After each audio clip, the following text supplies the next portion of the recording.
And Mary gave birth to her firstborn son, and wrapped him in swaddling cloths, and laid him in a manger, because there was no place for them in the inn.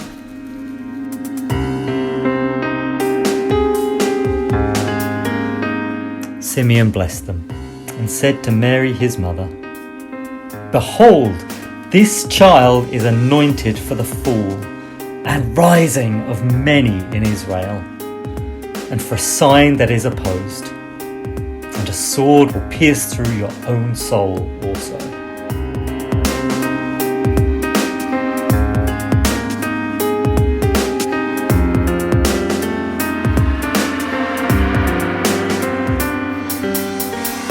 But standing by the cross of Jesus were his mother and his mother's sister, Mary, the wife of Clopas, and Mary Magdalene. When Jesus saw his mother and the disciple whom he loved standing nearby, he said to his mother, "Woman, behold your son." Then he said to the disciple, "Behold your mother." And from that hour the disciple took her to his own home.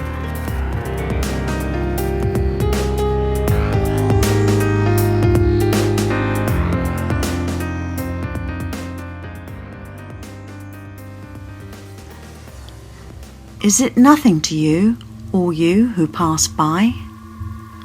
Look and see if there is any sorrow like my sorrow.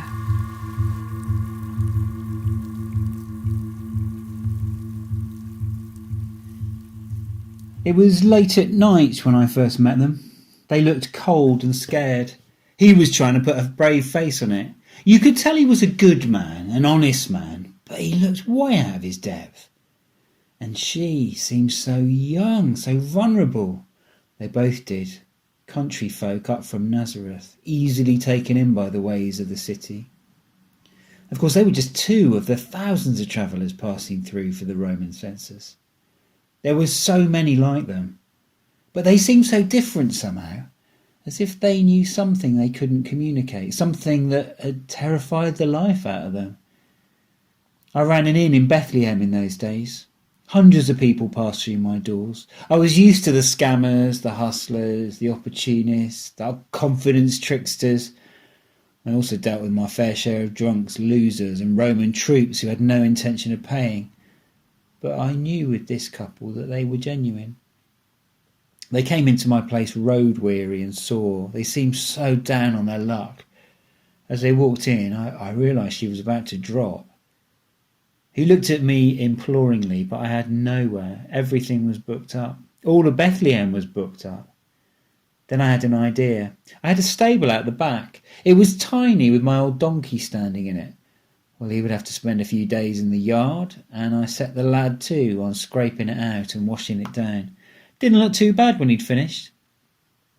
I wasn't a married man in those days. Still young, free and single, didn't know too much about babies.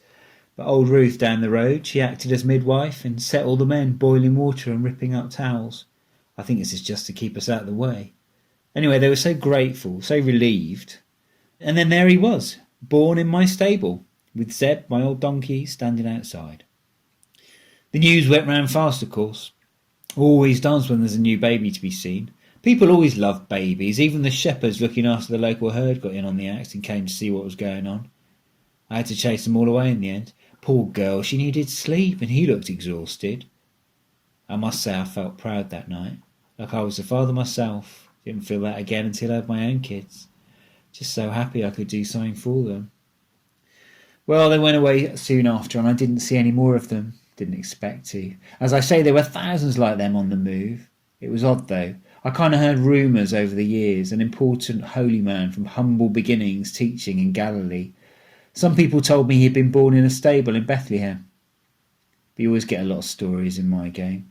Once the wine starts flowing, you get everyone's life history, how their wife no longer understands them, or the details of the day they met the men from the planet Zog. It's part of the job description, really. I sometimes wonder if I'm a barman or a counsellor. I dismissed all these tales. Like I say, it's the wine talking. But strangely, I did meet him again, only by that time he was a man. I'd sold up the business in Bethlehem by then and moved back to manage the wife's family's place in Jerusalem after her dad died. I hadn't seen him since he was a tiny baby. I only saw him briefly the second time through a curtain as I handed food to the waiters. But my cousin had been following him. He's the bright spark of the family. He knew all the details, and I put two and two together. Who was he? I didn't ask. His disciples had organised everything. I hadn't known he was coming, just knew I had a reservation I had to keep my mouth shut about. No problem round here. You need to learn to keep your mouth shut if you don't want the patrols becoming interested in you. I had a good room and they were pleased. An important meal by all accounts.